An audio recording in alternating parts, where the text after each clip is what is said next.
வணக்கம். இது உங்கள் காக்கியின் கனவுகள் காவலர் பயிற்சி மையம். நம்மளோட பயிற்சி மையத்தின் சார்பாக செப்டம்பர் 20 அதாவது சனிக்கிழமை, இந்த வாரம் சனிக்கிழமை ஸ்பீட் ரிவிஷன் பிசி டெஸ்ட் மொத்தம் 55 தேர்வுகள் நடக்க போகுது. விலை வந்து 500 ரூபா தான். விருப்பமுள்ள மாணவர்கள்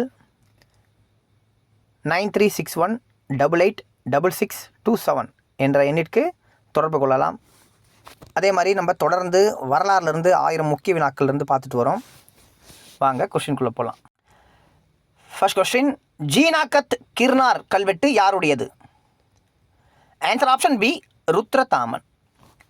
செகண்ட் கொஸ்டின், சுதர்சனா ஏரி எனும் நீர்நிலை உருவாக்கப்பட்டது யாருடைய கல்வெட்டின் மூலம் அறியலாம்? Answer option B, Rudradaman. Third question, Sudarshana ஏரி எனும் நீர்நிலை உருவாக்கப்பட்டதை குறிப்பிடும் கல்வெட்டு? Answer option D, Junagadh Girnar கல்வெட்டு. ஃபோர்த் கொஸ்டின், சுதர்சனா ஏரியின் பணிகள் யாருடைய காலத்தில் தொடங்கப்பட்டது? ஆன்சர் ஆப்ஷன் டி, சந்திரகுப்த மௌரியர். ஃபிஃப்த் கொஸ்டின், சுதர்சனா ஏரியின் பணிகள் யாருடைய காலத்தில் நிறைவு பெற்றது? ஆன்சர் ஆப்ஷன் சி, அசோகர். இது போன்ற பயனுள்ள தகவல்களை பெற நமது யூடியூப் சேனலை சப்ஸ்கிரைப் செய்து கொள்ளுங்கள். நன்றி.